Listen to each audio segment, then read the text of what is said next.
Hebreos capítulo 5 verso 11. Acerca de esto tenemos mucho que decir y difícil de explicar, por cuanto os habéis hecho tardos para oír. Porque debiendo ser ya maestros, después de tanto tiempo, tenéis necesidad de que se os vuelva a enseñar cuáles son los primeros rudimentos de las palabras de Dios. Y habéis llegado a ser tales que tenéis necesidad de leche y no de alimento sólido. La primera cosa para entrar a la doctrina básica es entender de qué se trata. Cuando aquí dice la palabra que deberíamos de ser ya maestros, quiero decirles que Dios espera que todo nacido de nuevo sea maestro. O Pablo no estaría exhortando de esta forma. Dice, ustedes deberían de ser ya maestros, pero no lo son. Entonces es necesario que se les vuelva a enseñar, dice, la doctrina. No se trata la academia de esto, sino que la academia es orientada, se supone que ustedes todos se acaban de convertir al Señor y están viniendo a la academia. Entonces, como de aquí se van a sacar los maestros, vamos a aprender esto muy bien. Y dice acá que nosotros tenemos necesidad de leche y no de alimento sólido. Y aquí viene una mala interpretación de muchas corrientes hoy en día en el cristianismo. ¿Qué es un alimento sólido? Entonces, hay gente que cree que si habla de el planeta de Orión y sus habitantes, eso es alimento sólido. O hay gente que si habla de estará Leviatán en el fondo del lago fulano de tal, eso es alimento sólido. Eso no es alimento sólido. Eso es una charla, pues, pero no por eso es alimento sólido. Tenemos que definir qué es alimento sólido para que no nos dejemos llevar por corrientes de doctrina que hablan de que esto es carne y aquello es leche. Y al rato lo que están dando no llega a leche. Entonces tenemos que entender bien eso, porque ustedes al pastorear su gente también ejercen un acto de protección doctrinaria a la gente. O sea, en los últimos tiempos van a haber mucha doctrina que va y viene, vientos de doctrina. Y alguna persona por ahí me contestó un día diciéndome, yo no doy doctrina porque la doctrina divide. La postura de un líder. Y otro líder me dijo, yo doy doctrina, me dijo, porque la doctrina es lo único que va a mantener a la gente en los últimos tiempos. O de lo contrario va a ser llevado por cualquier viento de doctrina. Y hoy tenemos serios problemas de vientos de doctrinas aquí en Guatemala. Entonces hay que ir a la doctrina sana. ¿Qué es alimento sólido? En el verso 13 dice, y todo aquel que participa de la leche es inexperto en la palabra ¿de qué? De justicia, porque es niño.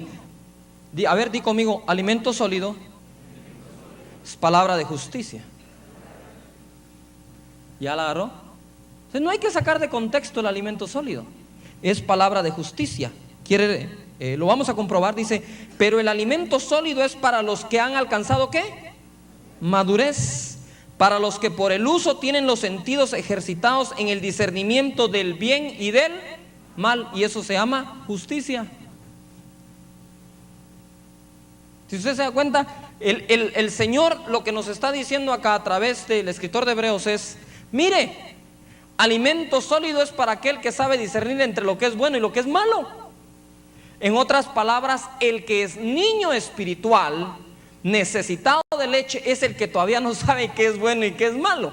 Entonces hay que darle una doctrina para que aprenda el rudimento de Cristo y que sepa que no puede ser salvo por obras, pues. Que sepa que se tiene que bautizar. Pero hay gente por ahí con unos grandes rollos y ni siquiera son bautizados en agua. Entonces, ¿será esa una persona digna de alimento sólido? No, es una persona digna de que se le vuelva a enseñar el rudimento de la doctrina de Cristo para que la practique y entonces discierna entre lo bueno y lo malo y pueda tomar alimento sólido. Eso es todo el asunto. De tal manera que, cuidado que a veces, y uno mismo a veces predica algo que tal vez no se ha oído, o es más profundo, o va más allá, y que el hebreo y que el griego, y la gente dice, wow, no necesariamente es alimento sólido. Está bonito, está profundo, pero no necesariamente es sólido. Dice la escritura aquí claramente esto, ¿no? que tienen el discernimiento bien agudizado entre el bien y el mal. 6. Por tanto, dejando ya los rudimentos de la doctrina de Cristo. Eso no es ofensivo como algunas personas lo ponen. Algunos ponen la leche como algo gacho. Yo no creo que haya algo gacho en la palabra del Señor, algo malo en la palabra de Dios, algo débil en la palabra de Dios. Y después dice acá: vamos adelante a la perfección, no echando otra vez el fundamento del arrepentimiento de obras muertas, de la fe en Dios, de la doctrina de bautismos, de la imposición de manos, de la resurrección de los muertos y del juicio eterno. Y esto haremos si Dios en verdad lo permite, porque es imposible que los que una vez fueron iluminados y gustaron el don celestial y fueron hechos partícipes del Espíritu Santo y asimismo gustaron de la buena palabra de Dios y los poderes del siglo venidero y recayeron, sean otra vez renovados para arrepentimiento, crucificando de nuevo para sí mismos al Hijo de Dios y exponiéndole a vituperio. Estos son de los que está hablando la palabra del Señor arriba, que son personas inexpertas en la palabra de justicia, lo bueno y lo malo, lo justo, lo injusto. Entonces ahora sí vamos a entrar a la doctrina de los rudimentos de Cristo, no que porque tú los tengas o al rato todavía no los tienes, pero es importante que vayamos a verlos. Bien, arrepentimiento de obras muertas. Número 1, la Biblia motiva el arrepentimiento. Voy a dar algunas citas. Usted las va escribiendo ahí. Se vale copiar las citas del vecino, lo que no se vale es copiar en el examen. A ver, Mateo 3:2, Mateo 4:17, Mateo 6:12, Hechos 2:38 y Hechos 20:21. Yo se los voy leyendo. Mateo 3:2 dice: y diciendo, arrepentíos porque el reino de los cielos se ha acercado. Arrepentimiento y reino de los cielos, ¿verdad? Uno previo al otro. Mateo 4:17 dice: desde entonces comenzó Jesús a predicar y a decir: arrepentíos porque el reino de los cielos se ha acercado. Fíjate, cuando nosotros somos enviados a predicar, somos enviados a predicar que la gente se arrepiente, que se arrepienta de sus pecados, no agarrarlos a bibliazos, porque la palabra arrepentimiento o arrepiéntete es una muy buena palabra. Lo que te está diciendo es: la gracia de Dios sigue disponible para tu vida. Cuando Dios deje de decirnos que nos arrepintamos, aguas, cuidado, porque es como que ya no hubiera nada que hacer por nosotros. Pero si el Señor nos dice: mire, arrepiéntanse, es porque el Señor nos ama y nos quiere ver bien. Mateo 6:12 dice: y perdónanos nuestras deudas como también nosotros perdonamos a nuestros deudores. Hay una corriente hoy en día que dice que ya no tenemos que pedir perdón, pero aquí esto es sacado del Padre Nuestro y somos adoptados por el Espíritu Santo, según el libro de Romanos capítulo 8, espíritu de adopción. Si nosotros ya somos adoptados, entonces ahora oramos a Dios Padre. Eso es en la gracia. Y en la gracia la oración dice: perdona nuestros pecados. Quiere decir que aún en la gracia sí se sigue pidiendo perdón, ¿verdad?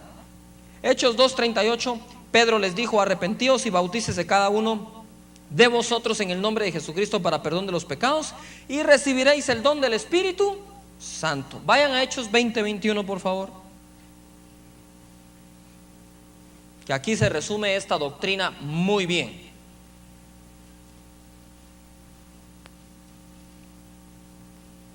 Hechos 20:21 dice así: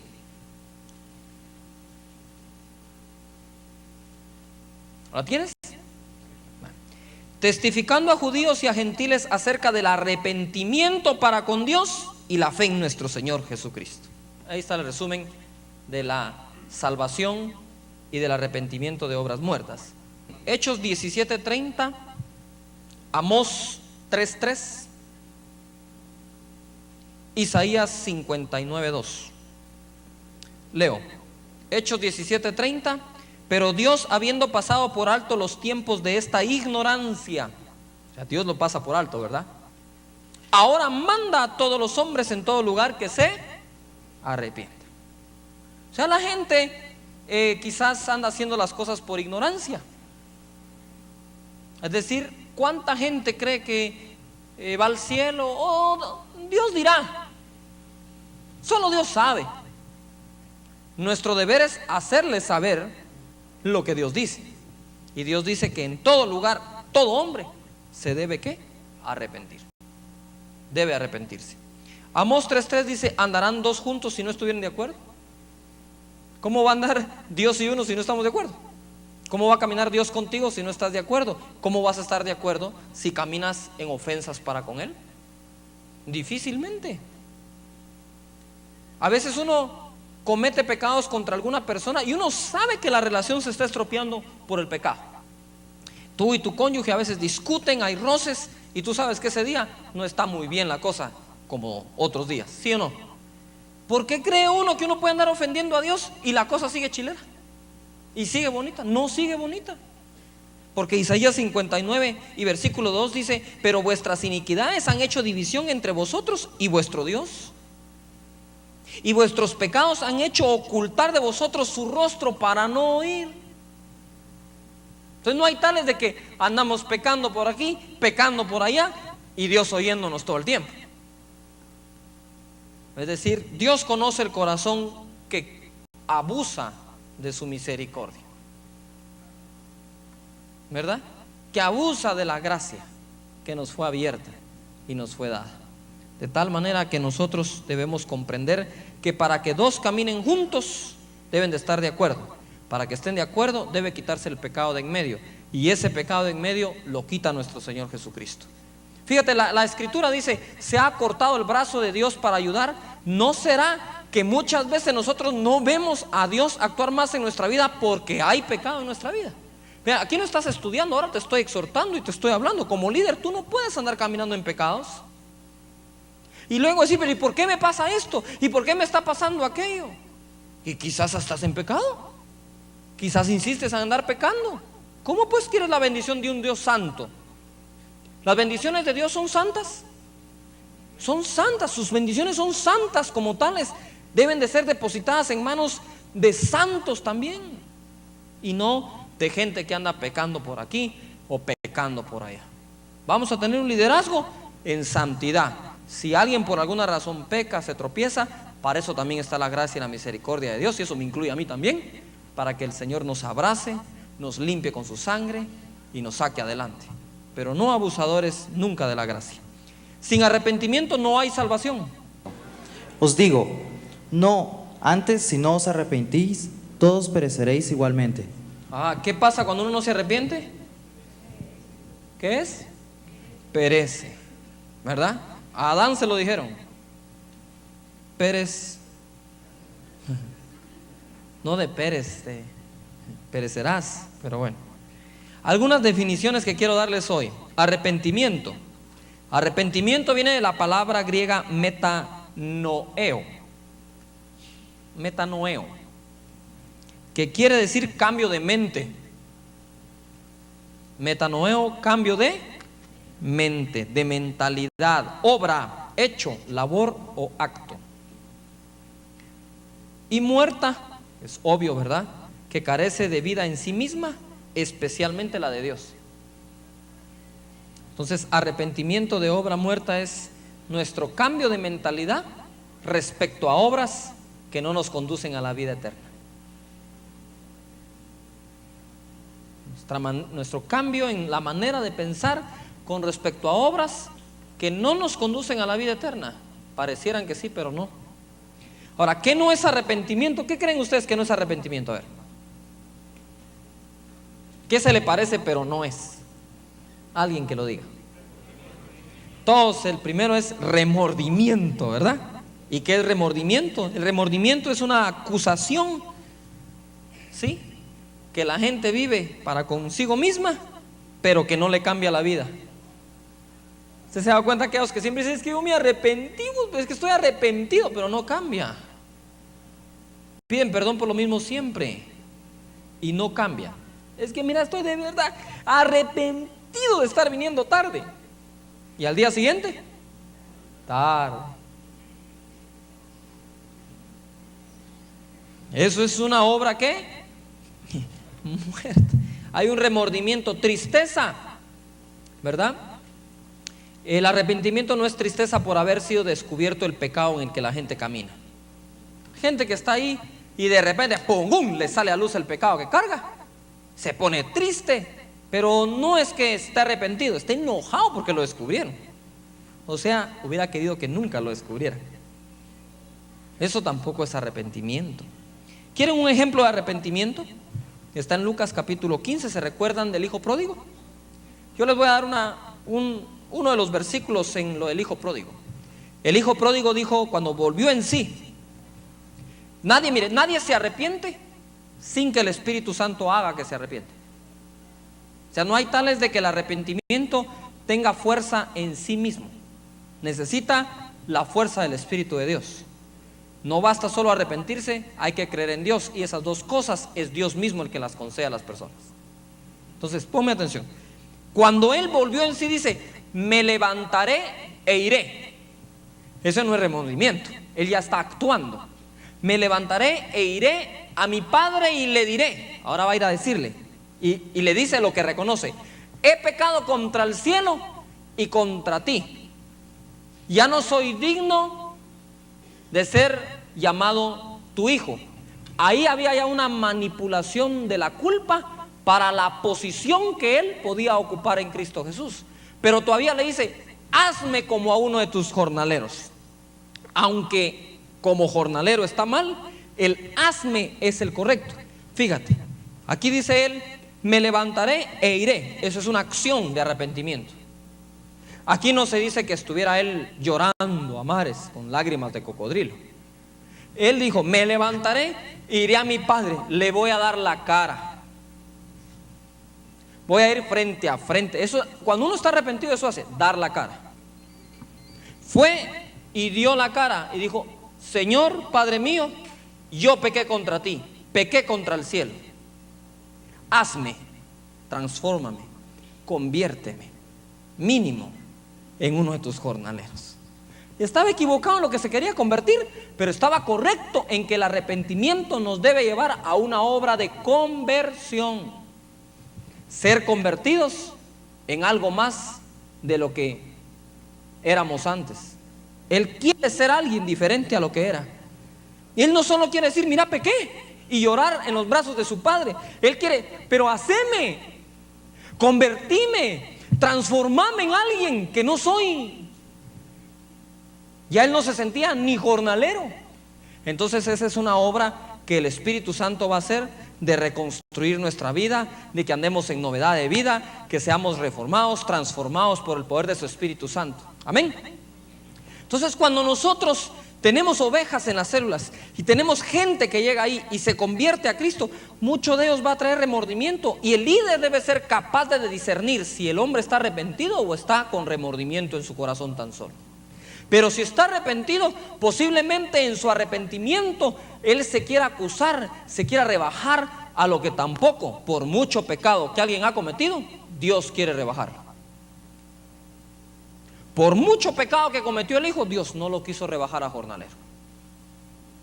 Amén. Por pecador que la gente haya sido, una vez recibe a Cristo Jesús, dice la palabra, pasamos a estar sentados juntamente con Cristo en lugares celestiales. Y somos justificados por su sangre.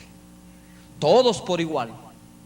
Igualmente justificado el que solo mentía, igualmente justificado el que tal vez mató a alguien.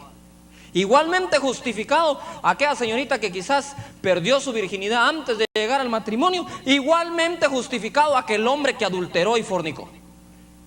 Porque la sangre de Jesucristo igual es para todos nosotros y nos justifica. ¿Puedo ir un buen amén? Bien. Así que tenemos ahí lo que es un ejemplo de lo que sí es arrepentimiento.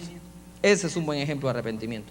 Obras muertas son obras hechas para tratar de ganar la vida eterna, salvación y el perdón de Dios. Ese es el número 5. ¿Cuál era el 4, dice usted? Déjeme encontrar si puse 4. Sí, las definiciones. Era el número 4, las definiciones. Número 5, obras muertas. Aquí no son las obras de la carne, los pecados como tales, porque nadie cree que fornicando se va a ir al cielo. Del arrepentimiento de obras muertas que habla la Biblia es arrepentirse de aquellas obras que hemos hecho creyendo que con ellas ganamos la salvación. O sea, una obra que parece tener vida en sí misma y carece totalmente de vida. No le da vida a nadie. ¿Qué dice aquí la palabra? En Isaías 64, 6. Alguien que lo pueda leer allí, por favor, en la fila primera. Isaías 64, 6. El primero que la tenga aquí en la primera fila diga amén. No muy recio porque me puedo quedar sordo.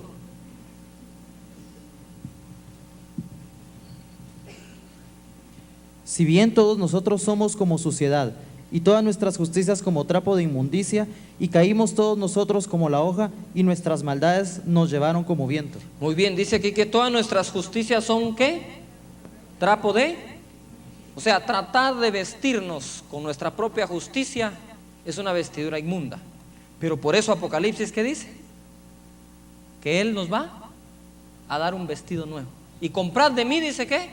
Vestiduras nuevas, para que no se descubra la vergüenza de tu desnudez.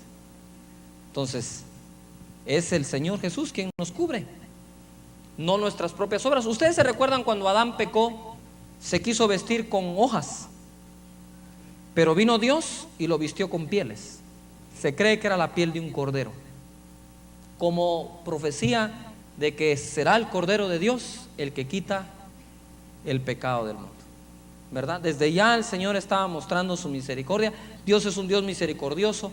La gente peca y se quiere ocultar tras ramas, tras hojas, quiere ver de qué manera cubre su pecado, pero la fuerza del hombre para cubrir su pecado no es la que Dios necesita. Dios necesita el rendimiento de las personas para Él cubrir nuestro pecado. Lo que es mejor, limpiarnos de Él. Bien, ¿qué solución le podemos dar a esas obras muertas de justicia propia? Romanos 3, 23 y 24. No hay creyente que no debería saber esto.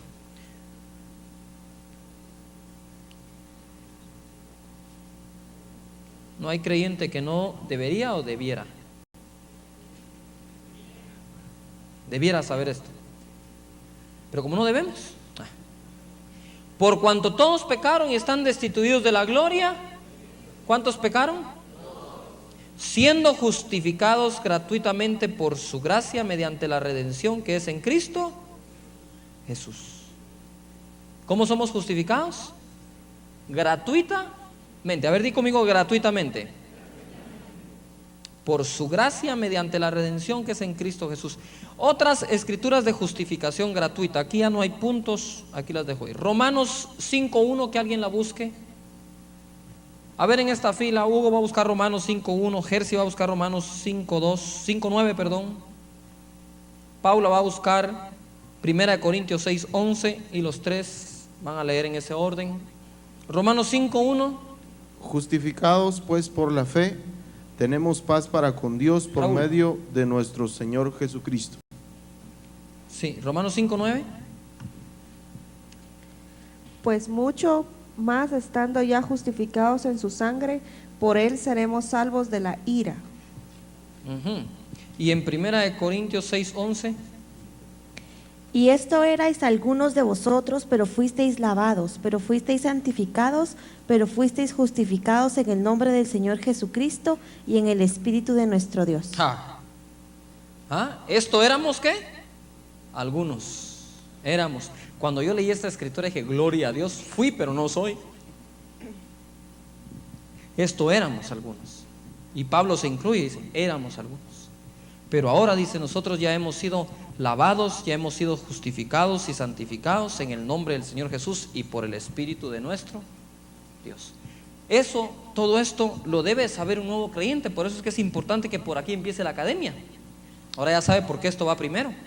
De nada nos sirve darles primero a ellos otros principios o darles la visión y todo lo de las células si ellos se acaban de convertir tal vez hace 1 o 2 meses y ni siquiera saben qué es ser justificado, aunque ya lo están. Pero deben de saberlo, o alguien va a venir a tratar de venderles la idea de que la salvación es por obras. ¿Qué tal las obras benéficas? ¿Salvarán a alguien? ¿Sí? No creo que salven a nadie. Mira un ejemplo en la Biblia, Hechos capítulo 10, versículo 1 al 6. Yo lo voy a leer. Había en Cesarea un hombre llamado Cornelio, centurión de la compañía llamada La Italiana, piadoso y temeroso de Dios con toda su casa, y que hacía muchas limosnas al pueblo y oraba a Dios siempre. ¿Oraba Cornelio? ¿Le daba al pueblo las limosnas? No está hablando aquí de diezmos y ofrendas al Señor, aunque al Señor llegaban. También le daba limosnas a los pobres, al pueblo. ¿Y qué dice acá? Este vio claramente en una visión como a la hora novena del día, que un ángel de Dios entraba donde él estaba y le decía: Cornelio. ¿Cornelio vio ángeles? ¿Daba limosnas? ¿Oraba a Dios? ¿Iba al cielo? No. Pero el cielo vino a él. Y dice acá después en el verso 4: él mirándole fijamente y atemorizado dijo: ¿qué es, Señor? Y le dijo: tus oraciones y tus limosnas han subido para memoria delante de Dios. Envía pues ahora hombres a Jope y haz venir a Simón, el que tiene por sobrenombre Pedro. Este posa en casa de cierto Simón curtidor. Mire qué detalle los que da el Espíritu Santo, que tiene su casa junto al mar. Él te dirá lo que es necesario que hagas. O sea, no era salvo. Y luego llegó Cornelio y sabemos que se derramó el Espíritu Santo sobre ellos, y entonces fue salvo Cornelio. Pero no era salvo, por más bueno que fuera. Este es un buen mensaje para mucha gente de nuestra sociedad. Hay gente que relativamente o aparentemente es buena, ¿verdad? No le hacen daño a nadie, tienen bien su matrimonio, tienen bien sus finanzas, tienen bien su casa, hacen obra de beneficencia, pero no van al cielo. Y quizás tú vas a ser uno de esos hombres a quien Dios envíe para decirles qué es lo que tiene que hacer para ser salvo. Mire qué diferencia esto contra Efesios 2, 8, 10. Efesios 2. ¿Estamos aprendiendo, mis hermanos? Efesios capítulo 2, versículo 8 al 10. Esto está buenísimo. Yo sé que la mayoría lo sabe. Porque por gracia sois por medio de la fe, y esto no de vosotros, pues es regalo de Dios. Eso quiere decir don, quiere decir regalo. No por obras para que nadie se gloríe. Cuando la gente quiere hacer una obra para salvarse, nosotros somos muy dados a gloriarnos. Y quiero hacer un paréntesis. Somos también muy dados a gloriarnos en las prácticas religiosas. Yo porque oro, vos porque no ayunás. ¿No es eso lo mismo? ¿No es el mismo espíritu ahí atrás? Claro que hay que orar, claro que hay que ayunar, pero no se jacte. Yuhu. Porque entonces luego vamos a ¿qué? A tratar de gloriarnos en nuestra obra y no gloriarnos en la cruz de Cristo. El precio que hay que pagar es creerle al Señor, mis hermanos. Si puedes creer, las cosas pasan.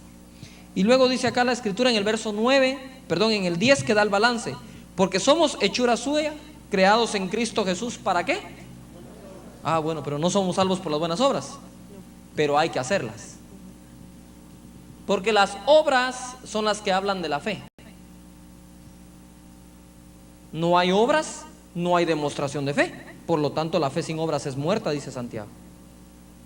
Dice acá: para buenas obras, las cuales Dios preparó de antemano para que anduviésemos en ellas. Entonces, ¿hay que andar en obras?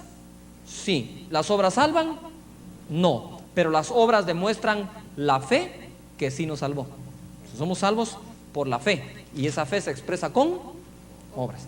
Porque la vez pasada estaba yo con una persona, estábamos en una cena, y él se estaba echando los tragos y tal. Yo le digo, y él me dice: es que yo soy salvo. No, le dije: usted no es salvo. ¿Por qué? Me dice usted. Porque la Biblia dice que todo aquel que en él cree no se pierde, mas tiene vida eterna. Y usted anda más perdido que saber qué. Usted anda perdido, le dije. Sus obras me dicen a mí que usted no ha creído. Porque la Biblia dice que el que cree no se pierde. ¿O no? Y si anda como perdido, Pues porque perdido está. Entonces, las obras hablan de esa fe que decimos tener. Por eso Santiago dice, si alguno dice tener fe, no dice que la tenga, sino que dice que la tiene. Y así hay un montón de gente que se jacta diciendo que tiene fe. ¿Dónde están las obras que dice que tiene fe? ¿Acaso no dice Santiago que Abraham vino a ser justificado cuando ofreció? Y al ofrecer demostró la fe que tenía. Y anoche decía yo que Abraham ofreció cuando estaba en medio de la prueba, porque cuando fue probado ofreció, dice. Nosotros lo que menos hacemos es ofrecer cuando estamos probados. Cuando está uno en medio de la prueba es cuando uno ofrece. En medio de la prueba Abraham ofreció. Entonces, de tal manera que nosotros aprendamos pues a vivir en fe con la demostración de que así es. Bien, vamos a terminar ya. Yo tengo un dicho que si usted quiere lo apunta para resumir esto. Diga conmigo, la salvación es tan cara. Vamos todos como los mejores se supone que son. La salvación es tan cara. La salvación es tan cara, Pero tan cara, pero tan cara. pero tan cara, que solo gratis se puede recibir.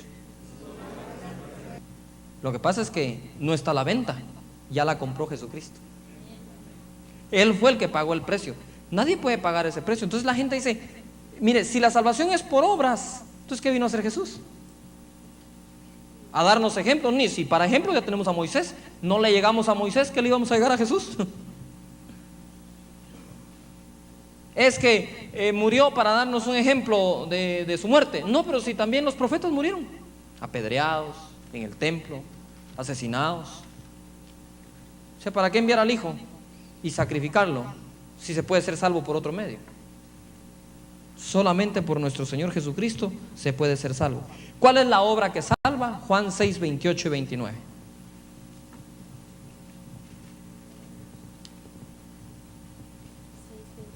Juan 6, 28 y 29.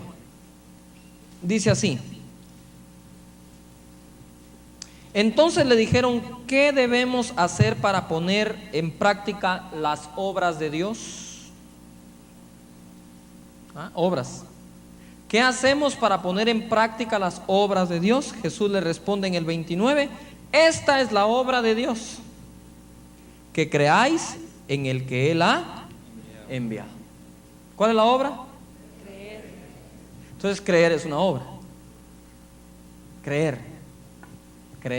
Entonces, si usted tiene alguna vez un problema, eso que es la salvación por obras, léale Juan 6, 28, 29. Y si usted está en su célula y tiene problemas con eso, le voy a dar una clave que es bastante efectiva para cuando alguien no quiere creer algo. Haga lo que él lo lea, no usted. Abrí tu Biblia, lee en Juan 6, 28 y 29 y explícamelo. Él solo le va a decir cómo es ser salvo. Él le va a decir, ya vistes por obras, porque la fe es una obra. Entonces sos salvo por obras, decirle, pero esta. Y la obra es que creamos en el Hijo de Dios que fue enviado para salvación nuestra. ¿Verdad? Esa es la obra que nos salva. Y cuando nosotros tenemos arrepentimiento de obras muertas, entonces podemos estar confiados de que existe perdón para eso. Quiero 4 personas, por favor, que busque uno, Isaías 55, 7. Lo vamos a hacer aquí en la primera fila, para que de Pedro Hugo para su izquierda. Pedro Hugo va a ir con Isaías 55, 7, luego Lucas 15, 20, luego Primera de Juan 1, 9 y Proverbios 28, 13. Y con eso terminamos este tema. Isaías 55, 7. Abandone el impío su camino y el hombre inicuo sus pensamientos, y vuelva hacia el Señor, que tendrá de él compasión, al Dios nuestro, que será amplio en perdonar. Amplio para perdonar. Así que ahí está. Que volvamos a Dios, esa es el fruto de un arrepentimiento. Cuando yo me convertí al Señor, hubo una escritura que se quedó tan grabada en mi mente y mi corazón, que es aquello que dijo Juan el Bautista, dice: haced obras de arrepentimiento o mostrad fruto de arrepentimiento. Entonces, perdón, otro. Dignas de arrepentimiento. Es decir, que demuestren que uno está arrepentido, ¿verdad? Por eso dice la Biblia, el que mentía, no lo haga más. El que robaba, no lo haga más. Antes bien trabaje, dice, para darle al que tiene necesidad también. Entonces, aquel que antes robaba, ahora no solo trabaja para ganar para él, sino va a trabajar para darle a alguien más. Y eso refleja que se arrepintió de andar robando. ¿Sí o no? Bien. Lucas 15:20. Y levantándose vino a su padre, y cuando aún estaba lejos lo vio su padre, y fue movido a misericordia, y corrió y se echó sobre su cuello y le besó. Eso es lo que espera a todo aquel que se arrepiente. Me levantaré, iré a mi padre, y el padre dice que cuando lo vio se echó a correr. ¿Usted se imagina ese padre que tenemos? ¿Sabe que hay gente que se va a arrepentir el domingo y Dios ya está corriendo desde el viernes tal vez para encontrarlo el domingo, para echárselo al cuello, para amarlo y para recibirlo? Por eso dice la palabra que si nosotros nos allegamos a Él, ¿qué dice? Él se allegará a nosotros. Bien, primera de Juan 1:9. Si confesamos nuestros pecados, Él es fiel y justo para perdonar nuestros pecados y limpiarnos de toda maldad. Ajá, si los confesamos. Proverbios 28:13. El que encubre sus pecados no prosperará, mas el que los confiesa y los abandona hallará misericordia. A eso tiene que ver bastante con el pasaje de Isaías que vimos o leímos que decía, ¿se ha cortado el brazo de Jehová para ayudar? ¿Para salvar? No, pero tu pecado ha hecho división, dice, entre ustedes y Dios. Entonces no hay ayuda, por más que Él quiera ayudar. Y en Proverbios dice que el que encubre el pecado, ¿qué? ¿No qué? No prospera, no sale adelante. Pero el que le confiesa el pecado, que eso podría ser sin necesidad de estar arrepentimiento, sin arrepentimiento, pero el que lo confiesa y se aparta, alcanza misericordia. Y en el contexto de las obras muertas es: Señor, perdóname, yo he querido comprar la salvación por mucho tiempo y veo que solamente tú me la puedes dar. Me arrepiento de esa obra muerta, de esa obra sin vida que he querido hacer luchando por alcanzar la salvación. Ojo acá, toda persona que usted encuentre queriendo hacer obras para ser salvo es una persona piadosa. Lo que no sabe es la verdad. Si a esa persona tú entras a platicar con él y dices: veo que sos un hombre y una mujer piadosa o piadoso, veo que buscas a Dios, y porque buscas a Dios creo que sos digno de leer este pasaje. No somos salvos por obras, somos salvos por gracia. Dios ha visto tus obras, mas no las ha aceptado para que seas salvo. Pero ahora quiero que tú mires la obra de Él y la aceptes para que tú seas salvo. Serás salvo por la obra que Él hace. Entonces hay una competencia de obras. Tú estás tratando de hacer obras para ser salvo y Dios hizo la suya para salvarte. ¿Por qué no cambias tus obras por la de Él? ¿Alguien quiere recibir a Cristo ahorita? De una vez aquí. Amén.